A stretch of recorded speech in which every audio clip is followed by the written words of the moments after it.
Hola a todos, bienvenidos a un nuevo episodio del podcast en el que habitualmente reflexionamos sobre asuntos tanto de actualidad como de fondo para el devenir de nuestras sociedades. Todo ello relacionado siempre con la idea de libertad y cómo la libertad puede permear o no hacerlo en nuestra sociedad. Y hoy vamos a reflexionar sobre una de estas cuestiones de fondo, sobre por qué la sociedad española es una sociedad con quizá falta de dinamismo, cierto estancamiento, cierta mediocridad, en el peor sentido del término, y que habitualmente se suele explicar este tipo de fenómenos como responsabilidad de unas élites corruptas, incompetentes o que no saben hacer lo que toca, un mal proceso de selección de élites. Y sin embargo, el autor al que hemos traído tiene una tesis que le da la vuelta a esta explicación y dice que sí, que las élites, claro, pueden ser incompetentes, pero que al final son un reflejo de la sociedad en la que se han constituido y que reaccionan a las demandas de los ciudadanos y que, por tanto, la culpa del estancamiento de España no es solo ni principalmente de las élites incompetentes, sino que la culpa es nuestra. Benito Arruñada, bienvenido. Bien hallado y gracias por darme la oportunidad de compartir estas ideas con vosotros. Bueno, es un placer tenerte por aquí. Benito Arruñada es uno de los economistas más conocidos de España, es profesor en la Universidad Pompeu Fabra y desde hace muchos años viene reflexionando, viene desarrollando y viene divulgando no solo las ideas de este libro, pero sí muchas relacionadas con la situación institucional de nuestro país y no solo de nuestro país. Benito, como te comentaba o como comentaba la audiencia, la tesis del libro es un poco, no sé si rompedora, porque en otras ocasiones se ha dicho algo parecido, pero desde luego sí es una tesis incómoda para muchos ciudadanos que no quieren asumir su parte de responsabilidad en cómo está la sociedad española. Sí, bueno, posiblemente no para partes, sino para todos los ciudadanos, porque una de las cosas que he aprendido desde que ha salido el libro y claramente pues se suele, en las conversaciones sobre él, se suele empezar por el título, ¿no? Porque es muy obvio que plantea claramente este asunto, ¿no? Y entonces, claro, una de las cosas que he aprendido es que se interpreta de forma evasiva, generalmente, ¿no? Con distintos tipos de evasiones, pero pues la élite puede decir, no, bueno, la culpa es nuestra, es que la culpa es de la masa, cuando no es eso realmente lo que, no era esa mi intención, ¿no?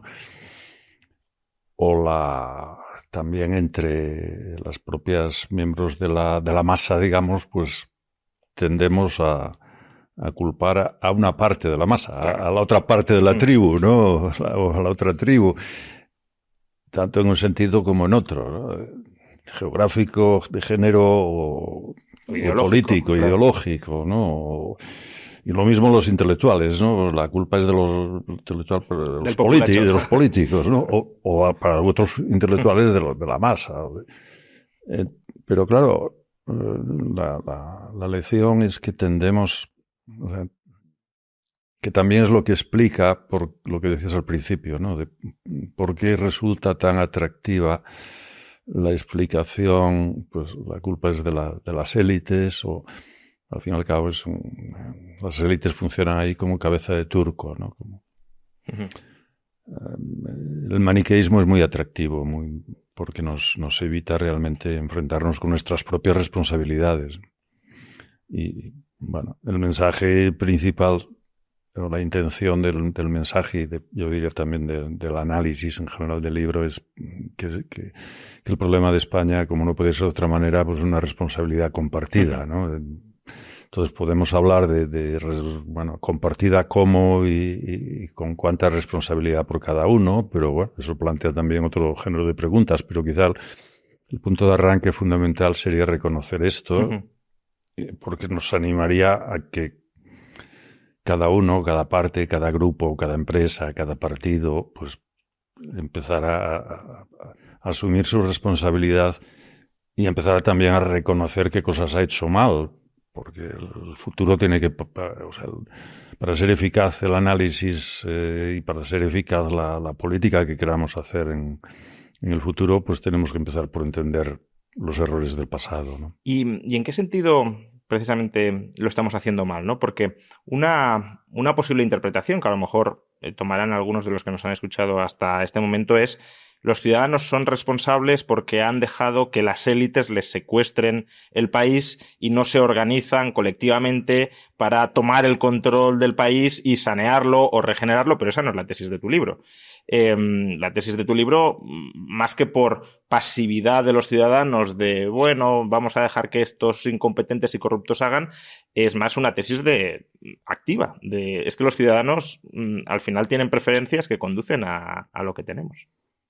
Sí, bueno, hay un poco de todo, ¿no? De pasividad y de actividad, pero bueno, es una pasividad racional, relacionada con incluso pasividad racional en términos de información, ¿no? Uh-huh. De decir, el ciudadano está desinformado, pero bueno, es que tampoco le interesa informarse, etcétera, etcétera, ¿no? Entonces, le interesa informarse en aquellas cosas, bueno, pues que pueden tener una rentabilidad, pero la política no tiene una rentabilidad para el ciudadano, o sea, saber mejor qué decisiones políticas conviene tomar a la hora de votar, etcétera, ¿no? Entonces, pues algo que incluso destaca las encuestas, que aquí votamos mucho por afinidad. Es una forma de simplificar, ¿no? Uh-huh. Por afinidad, yo diría casi, y algunos indicadores de afinidad emocional, ¿no? Muy poco, y además no relativo a ideales, relativo a la situación de los vecinos europeos. Es una constante en el libro que se esfuerza por hacer esta comparación con, mira, cómo somos de distintos respecto a Europa, ¿no? Entonces, bueno, claro que hay un elemento de pasividad, pero pasividad en este sentido que decías, de que son nuestras preferencias las que sí ejercemos de forma muy notable, y nuestras instituciones, nuestra política en definitiva, nos da el poder. Creo que los indicios empíricos del libro apuntan en esta dirección, apuntan en que si acaso la estructura política, los partidos, los gobernantes nos obedecen al máximo. Entonces, claro, esa gran obediencia pues quita valor a la excusa, al uso de que las élites y demás nos explotan o hacen lo que quieren y se aprovechan de nosotros, ¿no? Es decir, que los políticos responden a las demandas ciudadanas. Responden a las demandas, y los políticos, bueno, no solo responden, sino que los políticos que elegimos es que los elegimos como nosotros, o sea, respecto a Europa, de nuevo, respecto a nuestros países vecinos. Elegimos los políticos, no valoramos menos la competencia de los políticos. Uh-huh. ¿Qué valoramos más? Que se parezcan incluso a nosotros. Entonces, bueno, es un indicio más, ¿no? de este tipo de correspondencia, ¿no?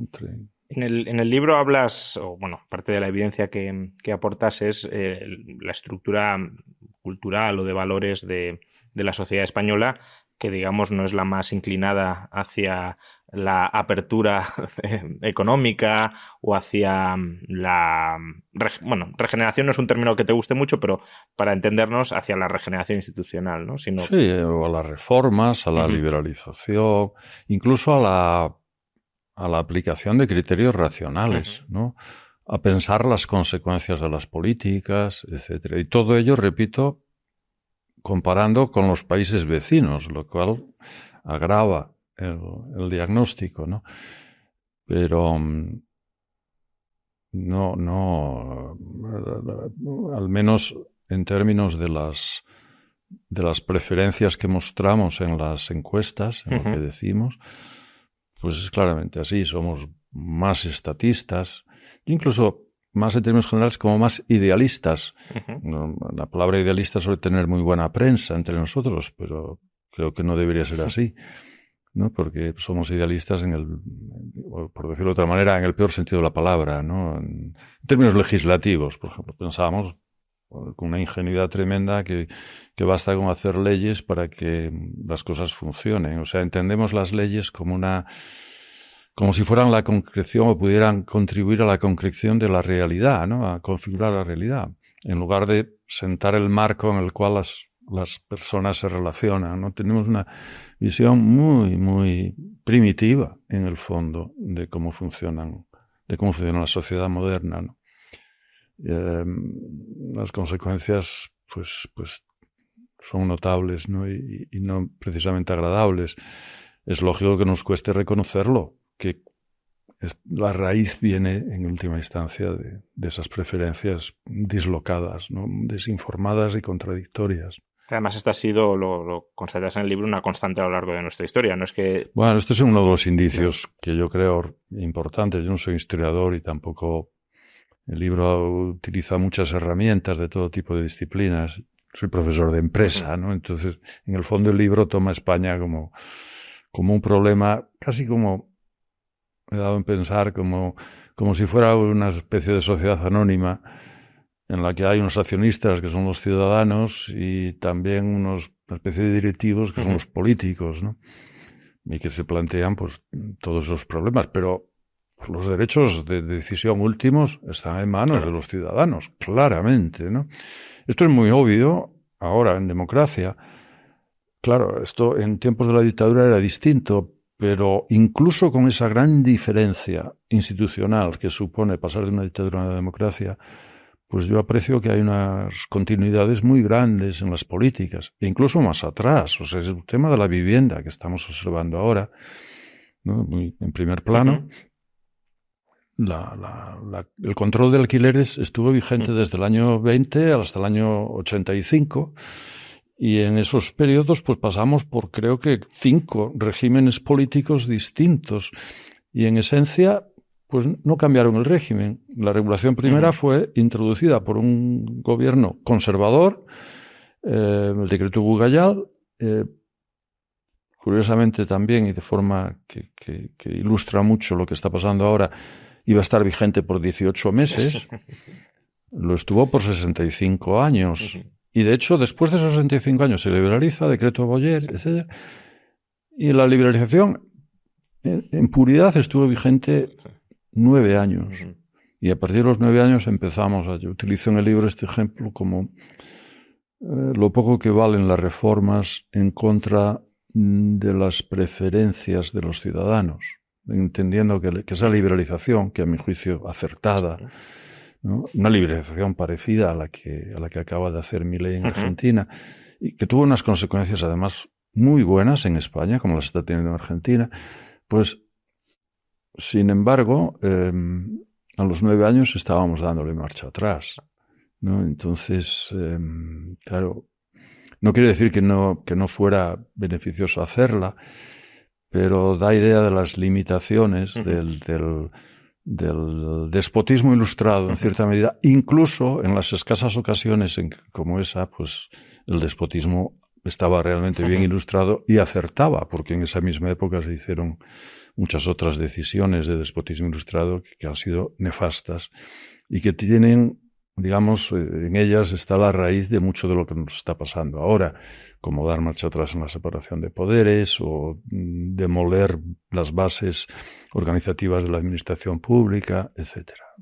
El desastre de las cajas de ahorros, por ejemplo, nace también en esa época, y otras muchas. Claro, la universidad, año 80 y ley del año 83, ¿no? Ahora hablaremos de algunos de esos microdesastres, ¿no? Porque estamos configurando como el cuadro macro de lo que está sucediendo. Y básicamente lo que estás diciendo es que es complicado que, aunque las élites fueran bien intencionadas y muy racionales y muy formadas, es complicado que puedan ir en contra de las preferencias mayoritarias de los ciudadanos, porque cuando lo intentan se genera la reacción que termina revirtiendo esas reformas, como sucedió con la ley o el decreto de liberalización de alquileres del 85, ¿no? Entonces, si el problema está en las preferencias, que tenemos malas preferencias o preferencias disfuncionales, preferencias incluso a lo mejor contradictorias con nuestras metapreferencias, ¿no? Porque querríamos vivir bien, pero lo que queremos para vivir bien es contradictorio. Conflicto de fines y medios, ¿no? El mito un poco que Fernando Savater lo insinúa bien en la contraportada, acertando plenamente, el mito del rey Midas. Sí. Si ese es el problema, primero, ¿de dónde surgen esas preferencias disfuncionales? Es decir, ¿por qué queremos esto que nos condena a conseguir lo contrario de lo que en última instancia querríamos, que es la prosperidad?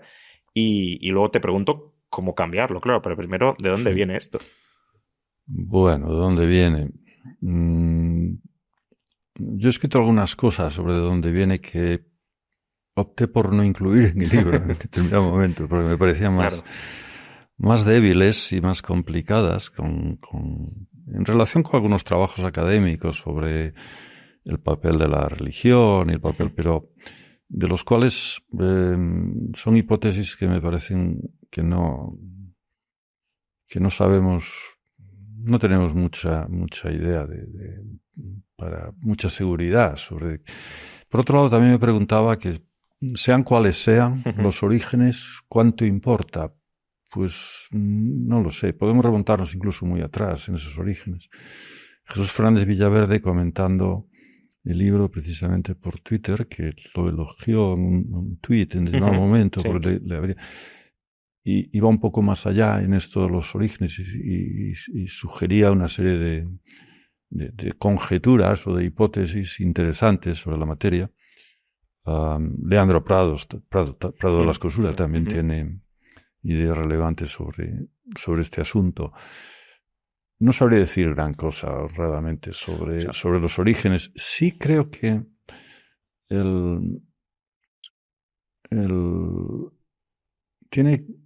lo que sí entendemos es que, sobre todo en la dislocación entre fines y medios que mencionabas, ¿no? Es superable. Esa dislocación y esa dislocación entre fines y medios es superable, y sean cuales sean los valores, digamos, profundos, podríamos vencer esos valores si entendiéramos mejor las consecuencias de fines y medios. Me intento explicarme. Si uno tiene un fin, que es vivir mejor, ¿no? Prosperar en sociedad, y a la vez tiene unos valores que es muy envidioso, o odia la competencia y demás.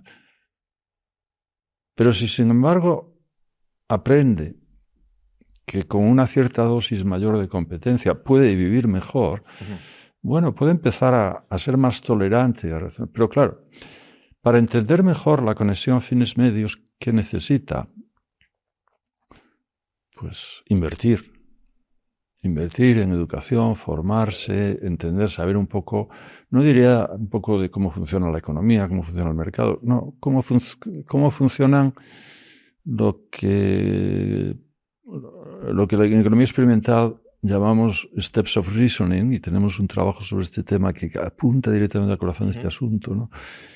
Que es cuáles van a ser las consecuencias ulteriores de cualquier intervención. O sea, si en alquiler dejamos de hacer cumplir los contratos, pues, o los préstamos, dejamos de pagar los préstamos, el juez deja de hacer pagar los préstamos, pues entonces el prestamista, el banco, va a dejar de prestar dinero y va a desaparecer el mercado, lo que estamos viendo en el mercado de alquiler, ¿no? Bueno, esto, aunque parezca obvio a los que hemos hecho el esfuerzo de entenderlo, para mucha gente no lo es, en absoluto. Entonces necesita un esfuerzo para hacerlo y una inversión. Claro, ¿cuál es el problema? Que no gana nada con hacer ese esfuerzo. No gana nada porque votaría mejor, pero la ganancia que obtiene al votar mejor se diluye con millones de compatriotas, y por otro lado incluso pierde porque se separa de lo que creen sus amigos. Entonces no le compensa nada ese esfuerzo, y no le compensa nada hacer esa mejor información, ¿no? Entonces, claro, preguntabas por la solución del libro. La solución del libro, que modestamente y sin pretender que esto pero una contribución sería, hombre, hagamos que no le quede al ciudadano otro remedio que informarse, al menos sobre una parte sustancial del problema social, ¿no? No funciona. Esto no va a funcionar con mejor educación del tipo académico, formal y demás, con más sermones. Por este motivo que señalaba de forma fundamental. Por otro motivo también secundario, y es que los supuestos profesores pues querrán llevar el ascua a su sardina, y puede ser peor el remedio que la enfermedad. Entonces, simplemente el ciudadano tiene que aprender aunque no quiera, aprender con base en la experiencia, en su experiencia cotidiana, aprender como un subproducto de su actividad cotidiana. Muy claramente, el ejemplo mejor que en el libro desarrollo esto en mayor detalle, hombre, tenemos el asunto del pago de impuestos. Pues es muy fácil montar el pago de impuestos, la contribución de impuestos, sea cual sea su nivel. No me importa cuál sea su nivel en absoluto. Yo creo que en esto los liberales a veces desenfocamos el problema. El problema no es tanto que los impuestos sean altos o bajos, sino que los impuestos que sean los que el ciudadano quiera, una vez el ciudadano sabe cuánto paga y qué obtiene por ellos. Además es coherente con un principio democrático, de sociedad democrática en la que todos queremos participar, ¿no? No sé si esto responde o empieza a responder. No, yo creo que hay muchas posibles potenciales soluciones que ahora vamos a empezar a comentar, porque al final esa formación ciudadana o esa formación de la cosmovisión que tiene el ciudadano, pues depende de la educación reglada, en ocasiones para mal, como dices, depende de los medios de comunicación, depende también de la propaganda política que está interesada en que el ciudadano tampoco entienda las consecuencias de lo que se aprueba para que ellos tengan su propio negociado. Entonces, vamos a hablar de todo esto, pero lo de las preferencias te lo planteaba precisamente por esa discusión por esa conversación que mencionabas, porque claro, es verdad que si las preferencias son exógenas puramente, pues a lo mejor tampoco importa tanto, es nuestro punto de partida y ¿qué vamos a hacer? Pues intentar cambiarlo, pero claro, si son endógenas al marco institucional, ahí sí que son relevantes, porque entonces para que el ciudadano entienda y prefiera mejor, habrá que modificar el marco institucional. Hombre, vamos a ver, claro que hay endogeneidades y círculos, algunos de ellos se tratan en el libro, otros no, pero este feedback, ¿no?, de instituciones es claramente importante, ¿no? Podríamos, claro, fragmentando la cuestión, podríamos decir, bueno, corto y largo plazo. Corto plazo, las preferencias son las que son. Entonces, a la hora de liberalizar alquileres o hacer lo que sea, pues si no lo tenemos en cuenta estamos perdidos, ¿no? O simplemente no vamos a ganar las elecciones o no vamos a lo que sea, ¿no? Pero incluso ganando las elecciones, pues si no se tiene, es decir, hay que sostenibilidad, ¿no? El error es lo del tema de los alquileres. Sí. Claramente las preferencias a largo plazo, pues serán fruto de todo esa evolución cultural en la cual las instituciones forman parte y afectan, ¿no?, enormemente. En cuanto a los círculos viciosos o virtuosos, ¿no? Pues claro, hay muchos. En el libro se estudia el tema de la meritocracia, por ejemplo, un asunto bastante clave, ¿no?, entre meritocracia y el tipo de redistribución que hacemos. Claro, mucha gente desde la izquierda dice, no, es que la sociedad no es meritocrática, entonces hay que hacer estas medidas. Claro, cuando uno se da cuenta de que las medidas esas medidas que están proponiendo hacen que el país sea menos meritocrático y que las instituciones sean menos meritocráticas, pues es una manera de, aunque sea por elevación, saltarse el círculo vicioso, porque dice, pero es que está haciendo que sea menos meritocrático. Es que incluso aunque sea verdad que hay todo ese círculo vicioso, lo está empeorando, ¿no? Entonces salgámonos del círculo vicioso, ¿no? Es un ejemplo quizá bastante pertinente no sé si práctico, no sé si me hago una, digamos, si me estoy equivocando en el juicio de que esto permite, pero creo que desde un punto de vista pragmático, pues es bastante eficaz. Obviamente, hacer un análisis causal riguroso de este tema, bueno, simplemente es imposible. Quiero decir, no podemos aspirar en ciencias sociales al tipo de causalidad que por mucho que algunos prefieran hablar de revoluciones en términos de causalidad e identificación, no podemos aspirar a eso, a esa certidumbre, ¿no? Entonces, sí, al final son conjeturas y conjeturas y un que poco, muchas se nos escapan, muchas interrelaciones. Y hacer lo mejor metodológicamente que se pueda Claro. hacer. Por ejemplo, pues claramente si nos basamos en correlaciones, como se basa este libro, ¿no? Bueno, pues porque al menos sea una correlación no solo de preferencias y políticas e instituciones españolas, sino hacerlo en términos relativos, en términos de diferencias con Europa en ambos terrenos, ¿no? Lo cual, bueno, algo apunta, sí. promete un acercamiento un poquito más riguroso. No es otra la pretensión. Como decíamos antes, las preferencias al final pues están fundamentadas en valores que tenemos muy arraigados, pero también en la información y la formación que recibimos dentro del espacio que ocupamos en una sociedad, y eso está pues muy influido, lo decíamos, por la educación, por los medios de comunicación, por la política, por nuestro círculo de amigos, por muchos elementos. Entonces, claro, en la medida en que la información, con muchas comillas, sea poder, porque si tú consigues transmitir la información y modificar el comportamiento del otro, estás como manipulando y controlando al otro. ¿En qué medida podemos confiar en esos vehículos de transmisión de información para iluminar al ciudadano y no para oscurecerlo? Porque este es un debate que ahora estamos teniendo respecto a qué hacer con los medios de comunicación, qué hacer con las redes sociales.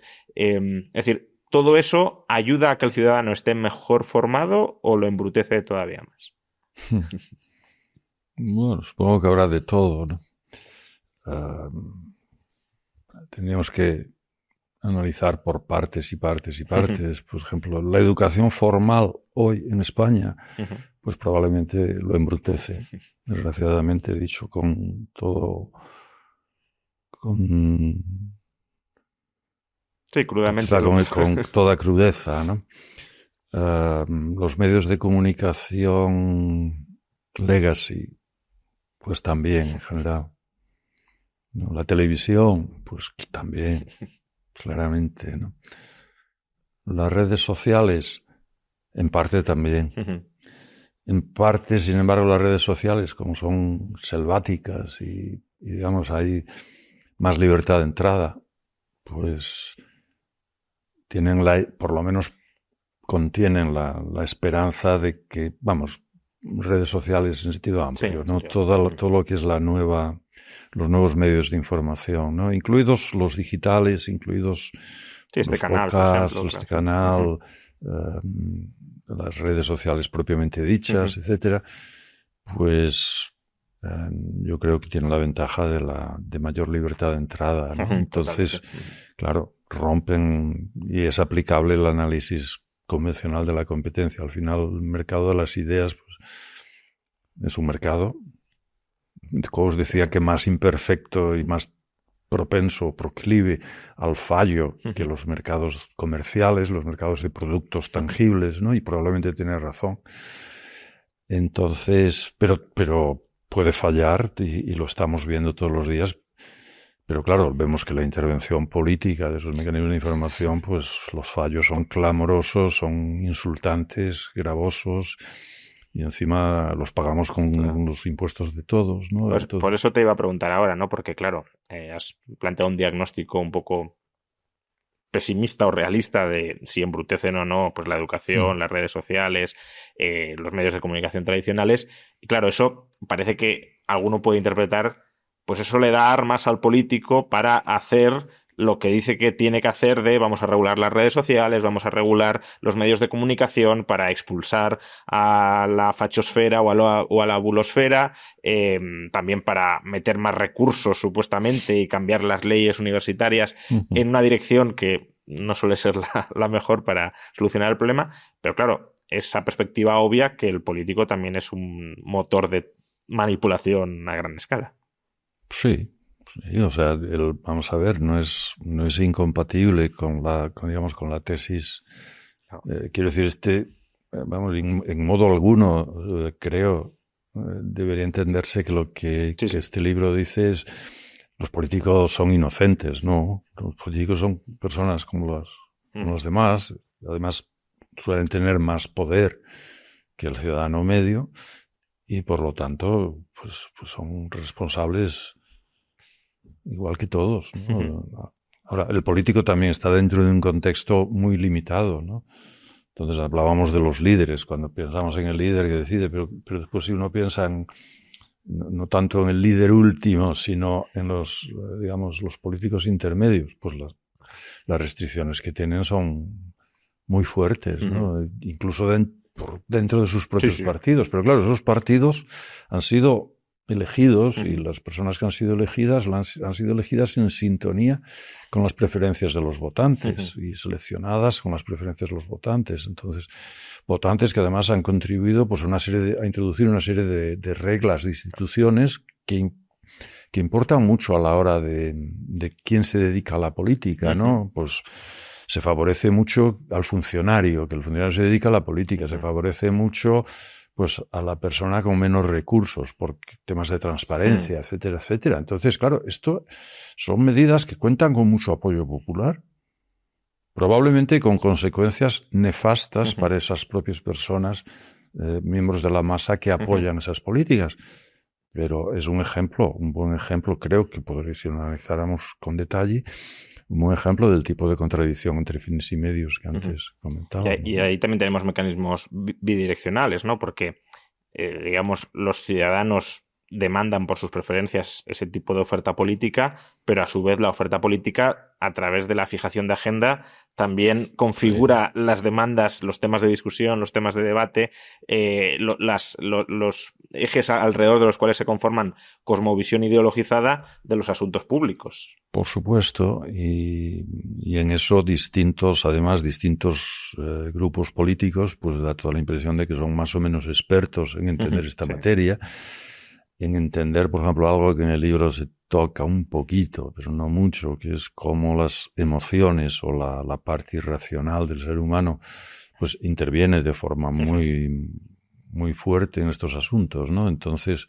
claro, sin un buen entendimiento de esa naturaleza humana, pues el político hoy en día está desarmado para hacer política. Entonces, bueno, en la política española actual se aprecian asimetrías en cuanto al uso de esas herramientas muy graves, por simple incompetencia, pero que ya no se trata de una incompetencia personal, sino de una competencia casi estructural de las distintas familias políticas, ¿no? Estás diciendo que el político, digamos, está muy, muy constreñido en última instancia por las preferencias de los ciudadanos, aunque hasta cierto punto también puede influir en ellas. Esa es la labor de la persuasión política, que normalmente va para mal. Pero antes has mencionado un caso, y te quería preguntar por él, no solo ya por su figura, sino por el tipo de política transformadora que potencialmente se puede llegar a ejercer, que es el caso de Javier Milei, que siempre ha reivindicado que él se ha metido en política para cambiar de raíz la sociedad argentina, pero precedida por una batalla cultural justamente con este argumento de si yo no persuado a los argentinos de que este es el camino, no va a valer para nada lo que haga porque será reversible. Ya digo, no te pregunto específicamente por Milei, aunque si quieres opinar es bienvenido, sino si crees que esto realmente es posible y podría llegar a suceder en la sociedad española. Es decir, que salga un líder, liberal o no, me da igual en este contexto, que pues agite vientos de cambio muy poderosos, que enamore a la sociedad en la buena dirección, sea cual sea esta, y que a partir de ahí se pueda reorientar el sistema. Sin duda. Las condiciones, el caso Argentina nos ilustra bastante bien, ¿no? Las condiciones de base son muy simples, muy desagradables, pero muy simples. O sea, tenemos que seguir perdiendo, ¿no? Seguir perdiendo nivel de vida. Hay que caer mucho. Entonces, claro,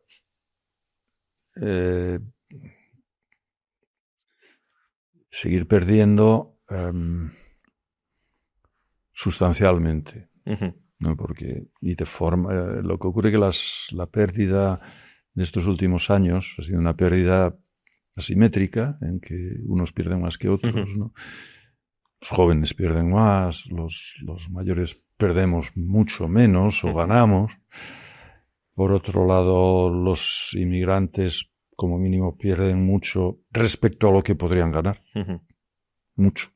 ¿no? Es penoso, por ejemplo, ver cómo tratamos en el sistema educativo a los inmigrantes. Uh-huh. Los únicos que pueden prosperar son los inmigrantes de familias chinas, porque, bueno, los sábados se van a una escuela china. Yeah.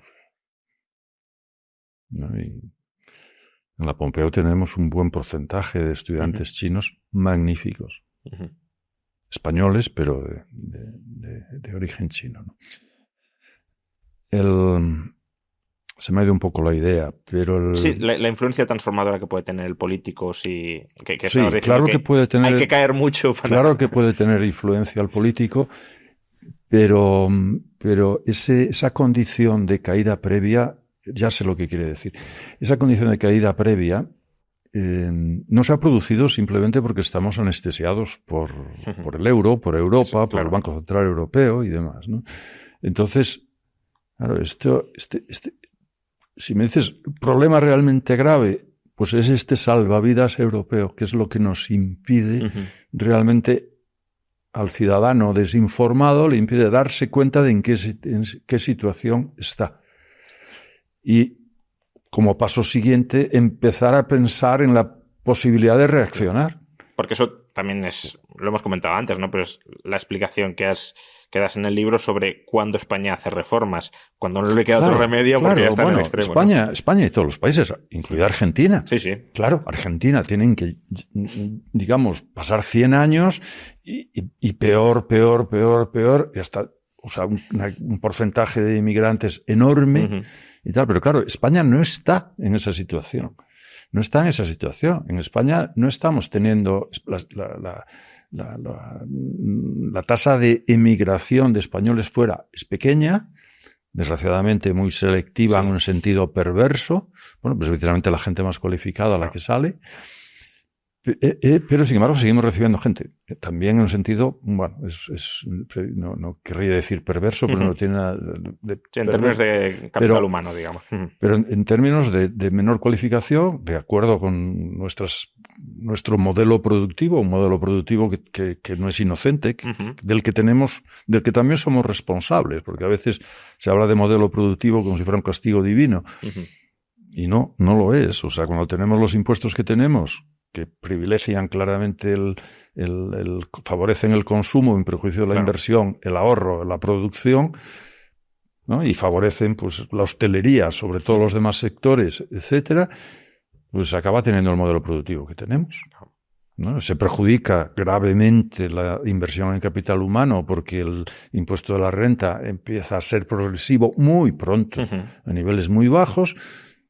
¿Qué es lo de qué nos podemos quejar de acabar teniendo el modelo productivo que tenemos? O sea, no llueve del cielo. También se me ha ido otra vez el libro. Sí. La tesis de que para empezar a mejorar previamente hay que empeorar y hay que de alguna manera tocar fondo para que la gente despierte y se dé cuenta de que las preferencias que ha sostenido hasta el momento conducen a esa disfunción social, es una tesis que, bueno, más o menos creo que todos habremos escuchado en alguna ocasión, lo de cuanto peor mejor, porque cuanto peor mejoraremos después, o antes de que mejore tiene que empeorar mucho. Pero yo ahí también tengo ciertas dudas y ciertas reservas, ¿no? Porque en ocasiones cuanto peor. Bueno, Argentina también, de nuevo, claro. Claro, quiero decir, Argentina podría haber perdido Milei las elecciones, o ya veremos cómo está dentro de 3 años, pero imaginemos que en 2023 gana Massa, pues no hay ninguna garantía de que no hubiese seguido empeorando. O el caso de Venezuela. Cae y sigue cayendo hasta... Bueno, o Cuba. O Cuba, vamos, exacto. Cuba es el caso quizá un poco distinto, pero sí, es perfectamente lógico. Porque además lo que describías, por ejemplo, con la dinámica migratoria, pero no solo, claro, si para cambiar las cosas tenemos que tener preferencias mejor formadas y los mejor formados se marchan y vienen peor formados, bueno, hay una selección adversa que nos conduce cada vez a peor. De nuevo, Venezuela, Cuba sobre todo lo ejemplifica, porque claro, la gente que se queda es la gente con menos capacidad empresarial, por así decirlo, en un sentido amplio de la palabra, ¿no? Pues hay una selección adversa con estos procesos de inmigración masiva, ¿no? Entonces, con esto es un poco como las burbujas financieras, ¿no? Todo el mundo sabe que van a pinchar, pero nadie sabe cuándo, ¿no? Entonces, tiene una similitud grande, ¿no? Y por supuesto vamos, no estoy diciendo esto de cuanto peor mejor, en absoluto, ¿no? Sino haciendo un pronóstico que intenta ser realista de cómo pueden ir las cosas, ¿no? Tenemos un ejemplo en las elecciones del año 23, ¿no? De donde, bueno, ya se veía cómo estaba todo lo que ha venido después. Yo creo que nadie votó engañado sobre lo que venía después, ¿no? A pesar, o sea, porque a esas alturas ya todo el mundo yo creo sabía que se iba a hacer todo lo posible para seguir en el poder. Entonces, no creo que nadie... Otra cosa es que retrospectivamente, pues mucho votante quiera negar esa condición, ¿no? Pero claro, ¿cuáles eran las condiciones básicas de esas elecciones del 23? Hombre, que la economía estaba yendo bien. Yendo bien en el sentido de que a un gran porcentaje de votantes, quizá una mayoría, pues bueno, en sus ingresos le estaba yendo relativamente bien, ¿no? Sí, recordemos la super revalorización de las pensiones en el 22, claro, ¿no? Claro. Entonces, bueno, mientras eso no cambie, pues es bastante fácil que todo siga. Y en las próximas elecciones no sabemos se volverá quién va a ganar, pero habrá millones de personas que volverán a votar, aún sabiendo lo que hay. No, y de seguir las cosas como están, con mecanismos bastante parecidos de regalos de última hora. ¿No? Entonces, bueno... Y también está la otra derivada de si hay un cambio de gobierno, va a haber un cambio realmente sustancial en lo que hay cuando ese gobierno también responderá a las preferencias de la mayoría de votantes, ¿no? La cuestión es si Europa nos va a dejar seguir endeudándonos indefinidamente, etcétera, etcétera. Que, bueno, no sé, yo llevo equivocándome mucho tiempo en esta dimensión, entonces no quiero seguir equivocándome, ¿no? Pero claro, entiendo que Europa tiene sus dificultades. Quizá, y el problema español, si intentáramos hacer pronósticos, cosa que resulta muy, muy desagradable, sobre todo hacia el futuro, ¿no? Pues habría que empezar por tener un pronóstico de Europa, que no lo tenemos, ¿no? Entonces, y en concreto de Europa, un pronóstico de Alemania. Alemania va a poder seguir sosteniendo, porque claro, no está sosteniendo solo a España, Italia, etcétera, sino a Francia. Entonces, bueno, Alemania va a poder, cuando Alemania si empieza, por ejemplo, a endeudarse, ¿qué va a ocurrir? Que necesita endeudarse para infraestructuras, para el gasto militar, pues no si llegan partidos euroescépticos al poder que digan no queremos tanta... Bueno, vamos a ver, eso puede ser un cisne negro, tanto en Francia como en Alemania, que en cualquier momento pues puede realmente modificar claramente el escenario, ¿no? Y entonces en ese contexto incluso, bueno, ¿qué ocurre con distintos tipos de gobierno en España, ¿no? Pues incluso uno puede llegar a pensar que no sabemos lo que es preferible en el contexto de la pregunta tipo argentino que mencionabas, que no es seguro qué tipo de gobierno sería más adecuado disponer en qué momento, ¿no? En ese momento de crisis europea, que puede estar mucho más próximo de lo que pensamos. Sí, además, si es un cisne negro de verdad, no lo vamos a esperar y va a llegar sin darnos cuenta. Hablabas de procesos de selección adversa, por ejemplo, a través de la migración, y decías que parte de esa migración o emigración de personas muy cualificadas internamente se da en ese segmento de la población. Entiendo que porque, por un lado, los salarios que se pagan en España, sobre todo ya después de impuestos, pues al personal cualificado lo machacan, pero también cada vez más está habiendo un problema de extracción, si lo queremos, de rentas a través de la vivienda, a través del cuello de botella regulatorio, en última instancia, que constituye la vivienda, que absorbe un porcentaje creciente de un salario que ya es bajo, ¿no? ¿Cuál es tu diagnóstico del problema de la vivienda? Tanto superficialmente, digamos, es decir, ¿qué falla en la legislación? ¿Cuánto también, de nuevo, por ligarlo con el libro, por las preferencias o los valores que motivan esa legislación, ¿no? Porque, claro, es verdad que en la vivienda pierden algunos y mucho, pero también ganan muchos con la situación de la vivienda. Claro. O sea, la cosa está asombrosa de que la gente se enfada cuando suben los precios de la vivienda, pero la subida de precios tiene dos partes, claro. el que paga y el que lo recibe, ¿no? Y el que lo recibe en gran medida es el propio Estado. Uh-huh. Porque la vivienda tiene unos gravámenes, tanto la nueva como la usada, ¿no? Unos gravámenes muy, muy elevados, ¿no? La lógica, la crítica a la legislación y demás es conocida, sobre todo supongo en este foro, y quizá no merece la pena ni insistir, no tanto en vivienda nueva como alquilada, ¿no? El contrato de alquiler habría que liberalizarlo. Uh-huh. Mejor dicho, quizá habría que restaurar la seguridad jurídica, que incluye libertad de contratación y enforcement, sí, o sea, hacer cumplir los contratos. Porque claro, si no se hacen cumplir los contratos, da igual que lo que se pacte. Da igual que se pacte, hacer cumplir los contratos, ¿no? Eso por un lado. Y además sabemos los resultados que da, por la experiencia española, por la experiencia argentina.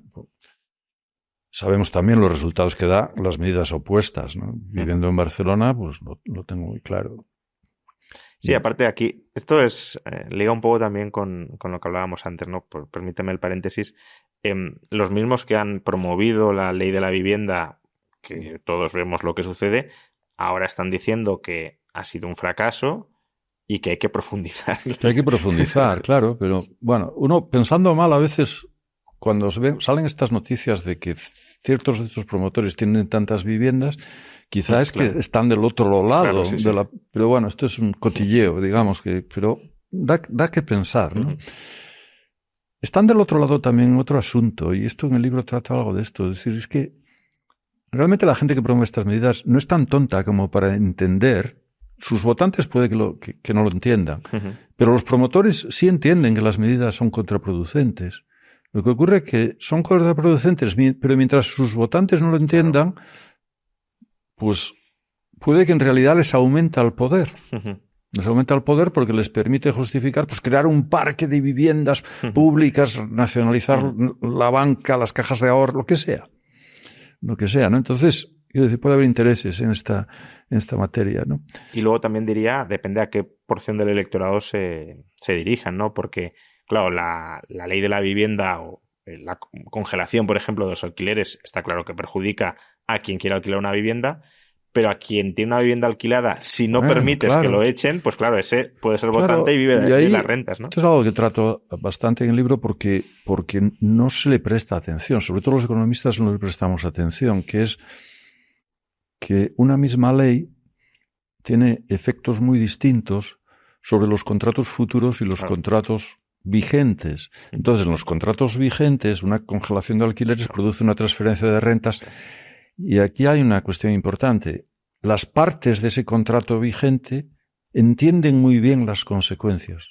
Uh-huh. Ahí sí están informados. Sí, saben que van a pagar menos o que van a recibir menos y demás. Pero claro, el contratante hipotético de contratos futuros, por ejemplo, el joven que va a contratar un contrato de alquiler dentro de 5 años, 10 años, etcétera, vota sin tener ni idea de cuáles son las consecuencias de esa política. Uh-huh. Sin embargo, esa política le puede perjudicar notablemente, pero sufre una asimetría de información gravísima sobre ella.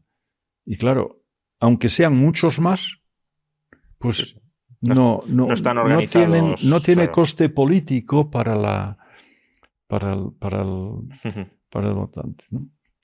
Entonces, esta cuestión enlaza con el otro punto que decías, ¿no? Porque si bien las consecuencias legislativas las tenemos muy claras, este aspecto de las diferencias de asimetría de información en el funcionamiento de la política se le suele prestar escasa atención.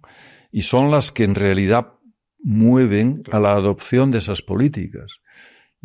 Bueno, son las que nos llevan de ahí lo que has dicho antes, de que al político le interese profundizar en esa asimetría, porque más poder tiene el político. Ocurre algo muy parecido con una estructura fiscal absolutamente distorsionada que tenemos en esta materia de vivienda, que es, aparte de que los impuestos son muy elevados, el nivel es muy alto, sobre todo en vivienda nueva y en vivienda de segunda mano y demás.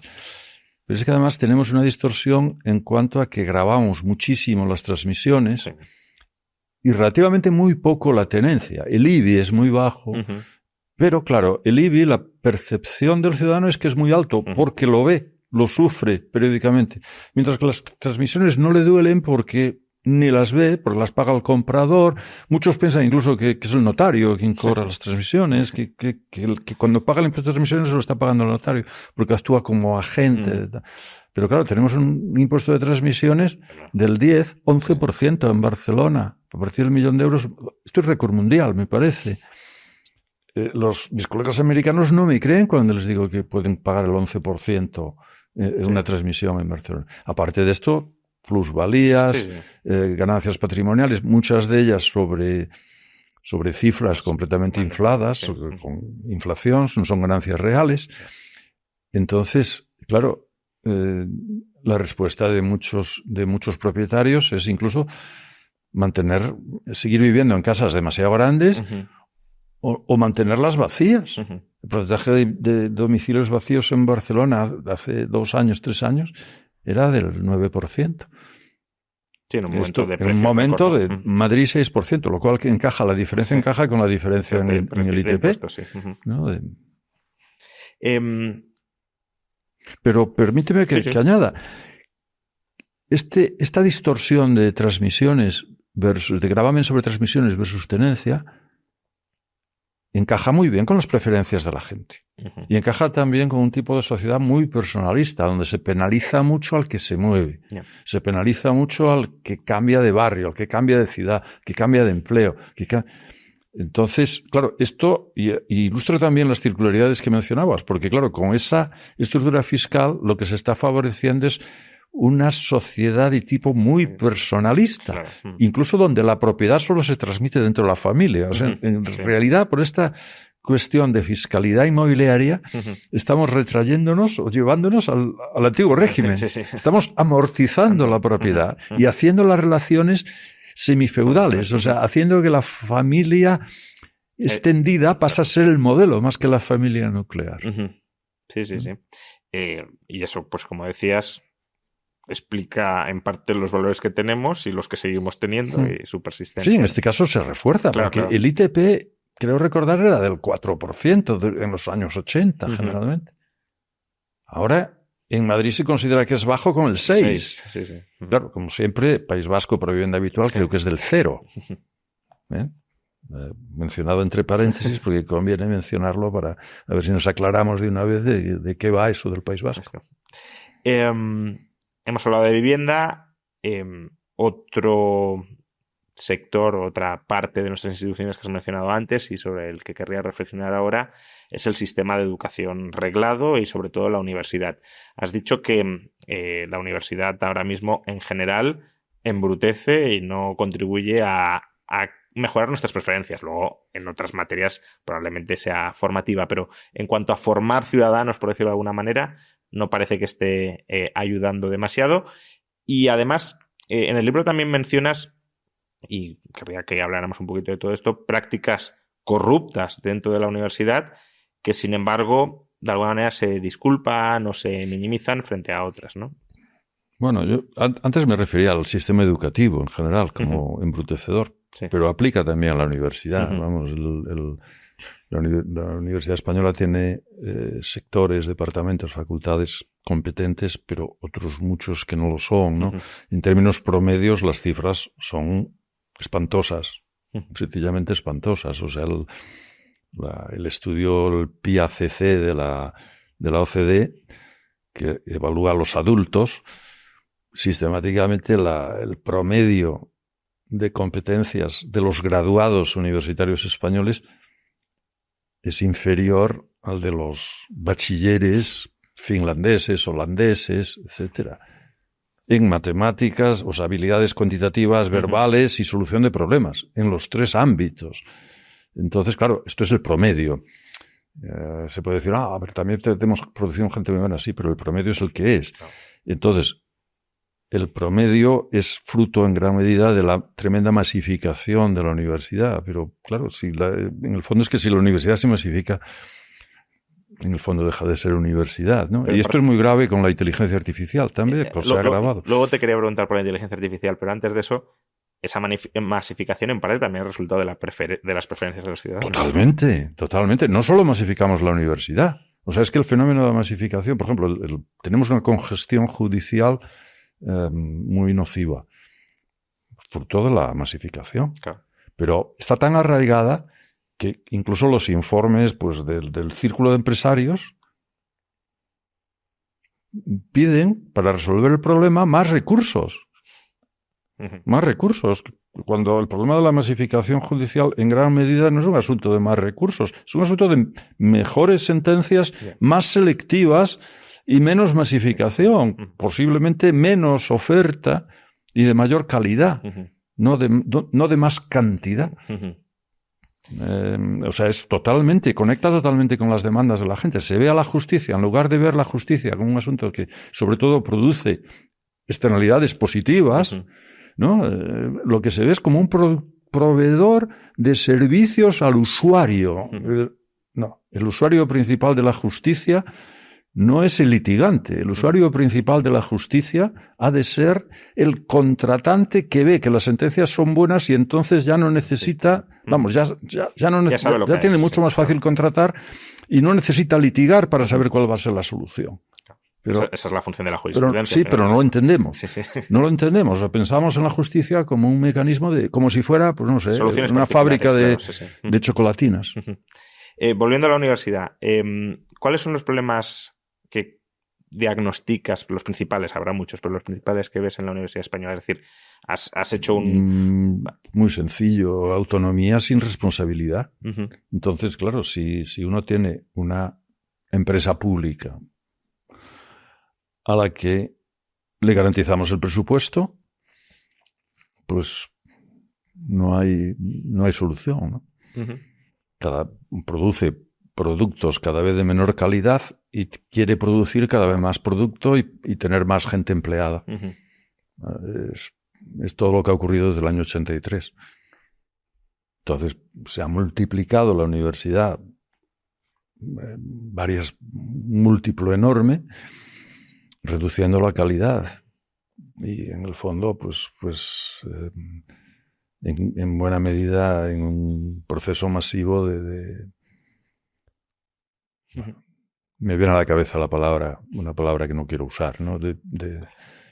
Pero que no, vamos a decir, por decirlo suave, de engaño social. Lo que pasa que, claro, si hablas de competencias o potestades sin responsabilidad, parecería, ¿no? A mí me suena un poco a Janos Kornay, en su libro sobre el sistema económico socialista, habla de la tiranía del productor frente a la soberanía del consumidor, ¿no? Es decir, que la empresa socialista se autogobierna al margen de las preferencias de los ciudadanos. Pero claro, esto en parte es un poco contradictorio con los españoles quieren que esa sea su universidad. Es decir, quizá la universidad no responda a las necesidades del alumno, de la formación del alumno, sino a las necesidades de la oligarquía, o como lo queramos llamar, universitaria, pero el votante español sí quiere ese modelo masificado y sin responsabilidad de universidad, porque si tú planteas ahora mismo una ley de reforma de universidades donde haya correspondencia entre competencias y responsabilidad,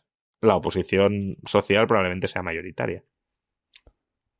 Posiblemente, pero yo pienso que el ciudadano tarda en entender, y es lógico, ¿no? Tarda en entender la calidad de los servicios públicos, ¿no? Entonces, aquí ha habido un proceso de, digamos, de degeneración del valor de los títulos universitarios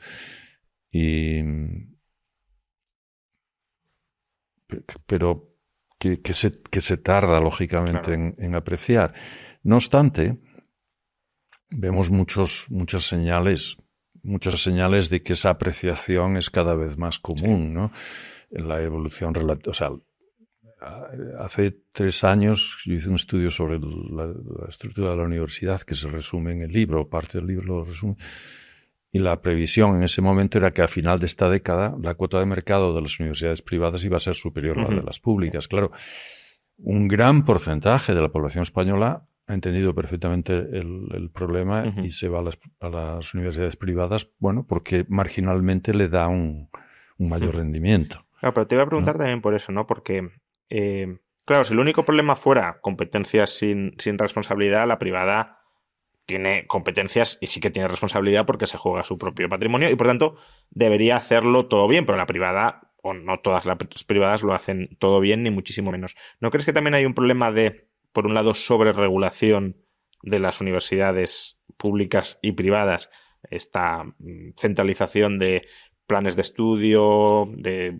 requisitos del profesorado, etcétera, y sobre todo, también ligándolo con un tema que hemos hablado antes, de limitación de la libertad de entrada? Porque, por ejemplo, Universidad de las Hespérides, a nosotros nos ha costado Dios y ayuda poder abrir, y no porque no tuviéramos ni el personal, ni los recursos, ni el proyecto, sino por un bloqueo político sistemático a que se pueda abrir una universidad. Claro, si el político tiene la capacidad de encorsetar y de limitar las universidades que hay, las que ya están dentro actúan como monopolistas. Obviamente. Esto que yo cuando vi las noticias de lo que se estaba intentando hacer, del cambio de regulación de las privadas, pensé inmediatamente en esa previsión que, haciendo la proyección de la evolución de la cuota de mercado, me daba a final de la década que las privadas superaban a la pública. Claro. Porque es que hay muchas públicas que tienen cubierto el 65-70% de los asientos, ¿no? Hay públicas, como la de Oviedo, que han puesto en 0 la tasa de matrícula. O por lo menos lo intentaron, no sé si al final lo aplicaron o no.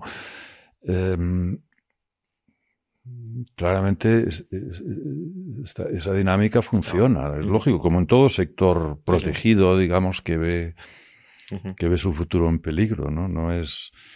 Después la regulación, claro, la regulación es variopinta y perjudica todo. Quiero decir, no es que las públicas puedan hacer lo que quieran, pero claro, es que es lógico que no puedan hacer lo que quieran cuando están siendo financiadas casi al 90% desde el presupuesto público. Entonces, en realidad, el problema es el inverso. En realidad, tendrían que estar mejor reguladas, pero también más reguladas. O sea, tiene que estar reguladas, por lo menos, si van a recibir el presupuesto público, pues que estén reguladas como los hospitales. Quiero decir, que alguien, el Estado o la Consejería, diga: usted es responsable, rector de esta universidad. Y bueno, como un hospital público, como mínimo. Pero no, el régimen instaurado por el primer gobierno de Felipe González del 83 es que los profesores, los alumnos y el personal no docente elegimos al rector y nos gobernamos. Claro, eso no puede funcionar. Sin responsabilidad, claro. Sin responsabilidad alguna, porque todo está pagado. Entonces, como además los sueldos, sin embargo, los sueldos están regulados. Entonces hay dificultades, por ejemplo, para contratar. Claro. Mi universidad quería haber contratado más gente en el extranjero, sobre todo en Estados Unidos, pues sí contratamos en el extranjero y en este sentido funcionamos un poco aparte, ¿no? Un poco. Pero claro, hay limitaciones serias porque tenemos que respetar la legislación. Entonces, claro, la legislación en este sentido que dice, bueno, pues a este profesor de esta categoría se le puede pagar esto. Claro, lo que no dice la legislación es cuántos profesores hay de esa categoría. Entonces, ¿qué han hecho básicamente todas las universidades en muchos sitios? Pues promocionar a la máxima categoría a todo el profesorado. Hay departamentos, me contaban, en una universidad de del norte, en donde departamento donde todos los profesores son catedráticos. Y claro, tienen muy pocos alumnos. Deben de ser muy buenos. Y dan unos 20 horas de clase al año. Claro. Entonces, pero claro, el ser todos catedráticos, bueno, serán muy valiosos, no sé. Además, como tienen muy pocos alumnos, tienen muy poca docencia, pues pueden hacer investigación. Mucho, sí. Pero eso también quiere decir que probablemente hay un mecanismo ahí de sobreretribución, ¿no? Bueno, nosotros en la Universidad de las Hespérides intentamos hacer las cosas mejor, pero cuanta más competencia hubiese, desde luego, mejor. No somos como otras universidades privadas, que también nos ha pasado, que cuando se plantea la posibilidad de queremos otro grupo, quiere abrir una universidad, la mayoría de privadas también dicen no, ya aquí ya no cabe nadie más. Pero esto pasa también en las empresas. Sí, cuando totalmente. En todo sector regulado, pues los que consiguen entrar quieren que no entre nadie más, ¿no? En la vivienda también pasa, claro. Claro. Y eso, pues, mayores precios y peor calidad, sí, es lo de siempre. Justamente sobre la calidad de la universidad, lo mencionabas antes, te he cortado y ahora lo quiero retomar. Claro, la universidad va a tener que someterse sí o sí, la pública, la privada, la de cualquier tipo, a la revolución que ya está suponiendo y que más va a suponer la inteligencia artificial. Pero claro, para poder adaptarte necesitas una cierta flexibilidad y responsabilizarte de las consecuencias de las acciones que tomas con esa flexibilidad, que no está tampoco en el sistema educativo español. Entonces, ¿cómo crees que debería la universidad incorporar la inteligencia artificial y qué crees que puede suceder en el sistema educativo español si finalmente no se hace? Bueno, yo soy optimista con la inteligencia artificial. Me parece que es una tecnología muy valiosa, ¿no? Como todas las tecnologías se usará para lo bueno y para lo malo, no hay otra, ¿no? O sea, va a cambiar radicalmente el panorama.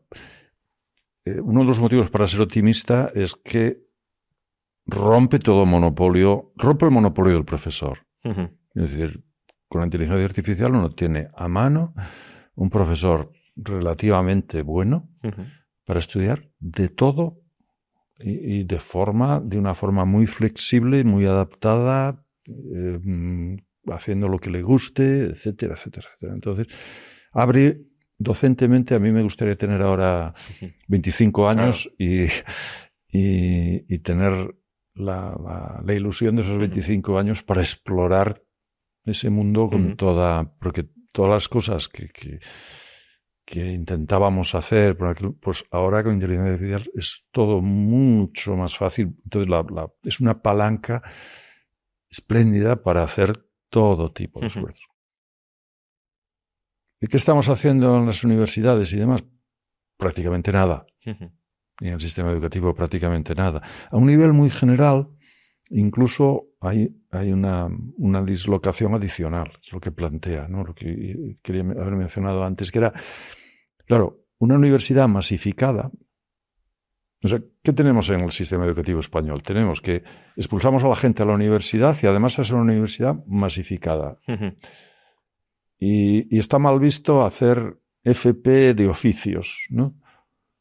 Justamente la IA contradice en ambos materias, porque con la IA lo que parece que se salva pues es la fontanería, el electricista, tal. Y esas, incluso me comentaban hace poco que en FP ahora mismo hay un problema que dentro de la FP los estudiantes lo que quieren es hacer FPs de cuello blanco. O sea, quieren hacer FPs no de oficios, no manuales, cuando es lo manual precisamente lo que parece tener más futuro. Después, en el terreno universitario, una universidad masificada está preparando precisamente el tipo de graduados que es sustituible fácilmente por inteligencia artificial, con lo cual nos pilla con el paso cambiado en las dos direcciones. Quiero decir que España tendría que estar reestructurando su sistema educativo de arriba a abajo. De arriba a abajo, ya a este nivel, digamos, macro. Macro, ¿no? Después, en los centros y demás, pues nos plantea desafíos de todo tipo, ¿no? En una de las asignaturas que yo coordino, por ejemplo, solemos pedir un ensayo anual a los alumnos. Claro, son cerca de 600 alumnos. Un ensayo anual. ¿no?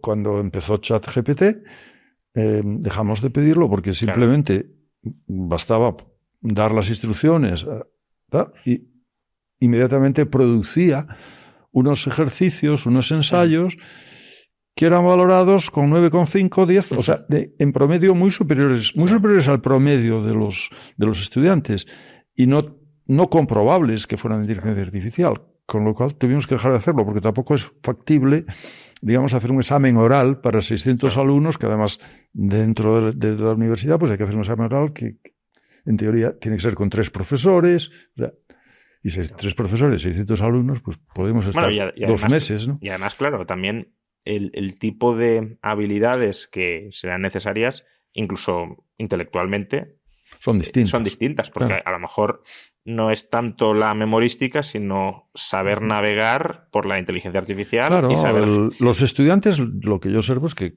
pues, los dos tipos lo están usando desde el estudiante que lo usa para no hacer nada, ¿no? Como simplemente sustitución para todo tipo de deberes, problem sets, etcétera, ¿no? O el estudiante que lo usa acertadamente de una manera interactiva para consultar dudas, para hacer, para explorar, para los textos, corregir los textos, corregir incluso los correos electrónicos, lo que sea, ¿no? Hacer. Sí, para potenciarse, digamos. Para potenciarse, efectivamente, ¿no? Y para potenciarse y para aprender. Claro, sí, ¿no? Me refiero al aprendizaje potenciado, ¿no? Claro. Entonces, si no nos adaptamos, lo que hemos visto en los últimos 15 años, todavía a peor dentro del sistema universitario. Bueno, digo 15 como podría haber dicho 30. ¿No? Con esto de la masificación y demás, claramente lo que la IA lo que vendría sería hacer urgente un cambio de rumbo. Hacerlo urgente. No hay demanda. Lo que vendrá a hacer en la medida en que cuando esto se empieza a observar, que se está empezando a observar en el mercado. Me comentaban esta misma mañana de una empresa que había dejado de tener prácticamente clientela porque hacía adaptaciones de páginas web y demás para tal, porque hoy lo estaban haciendo sus clientes, empresas grandes y demás, lo estaban haciendo ya in-house simplemente con inteligencia artificial. Entonces, en la medida en que esto se empiece a notar por parte de los usuarios con cierto retraso, pues acelerará este proceso, ¿no? La reacción por parte de la oferta yo creo que está siendo muy pequeña. También comprensible en parte porque nadie sabe, no sabemos cómo reaccionar, ¿no? Estamos apenas aprendiendo a hacerlo. Pero... Y justamente sobre este aprendizaje, y ya saliendo un poco del uso de la inteligencia artificial en el ámbito educativo, ¿cómo crees que la IA puede ayudar a solventar el problema que hemos diagnosticado de preferencias mal formadas? Porque, claro, los medios de comunicación pueden manipular. Algunos no, otros sí, pero bueno, es difícil distinguirlo. Las redes sociales también, los políticos también. Pero la IA, en principio, parecería que puede decir la verdad, pero también la IA tiene un incentivo perverso a decirnos la verdad que buscamos, ¿no? Entonces... Claro. La IA, en el fondo, la IA se sube a nuestros hombros, ¿no? Se sube a nuestros hombros, claro, nos potencia y nos... Pero esa dualidad de usos es perfectamente aplicable, ¿no? Y la IA se va a usar por los gobiernos, pero claramente, ¿no? Entonces, hombre, quiero creer que también potencia al votante, el votante que quiera informarse, que quiera... pues puede hacerlo, ¿no? Tiene mucha más capacidad para... O sea, lo que decíamos antes de la ignorancia racional del votante, porque el coste de informarse es tan alto que no compensa, a lo mejor con la IA se baja sustancialmente ese coste, ¿no? Y entonces con la IA, bueno, pues habrá también, quiero decir, hay posibilidades de customizar la IA en función de las preferencias y de cómo quiera uno seguir pensando, pero...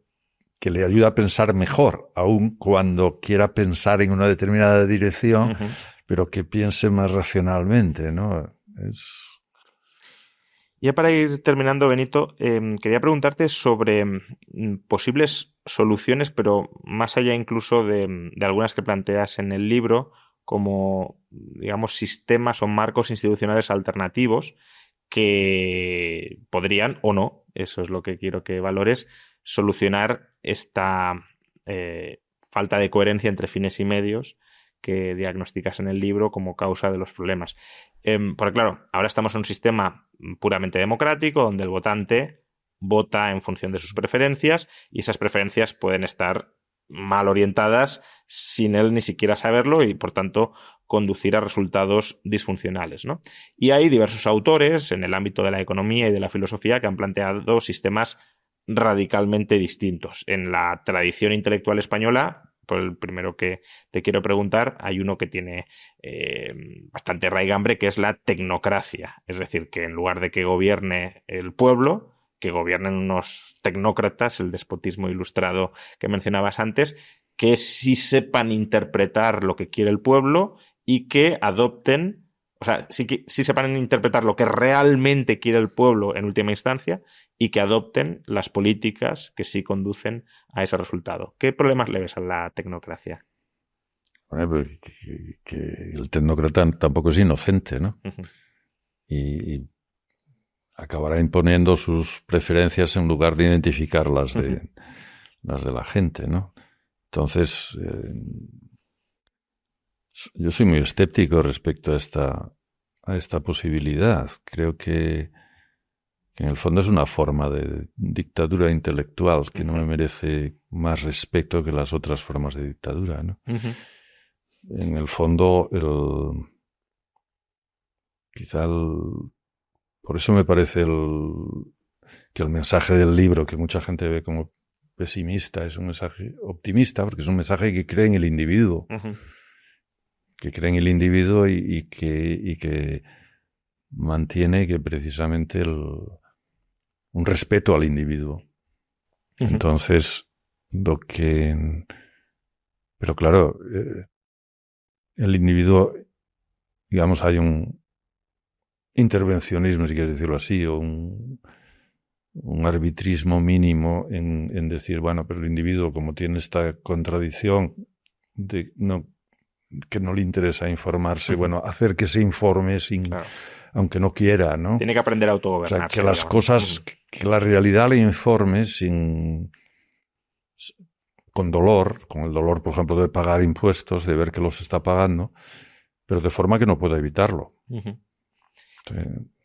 Vamos, por tanto, dices, mi libro es optimista o al menos apunta en la dirección de que el individuo tiene que autogobernarse y no apostar por soluciones cuasi dictatoriales como puede ser una tecnocracia.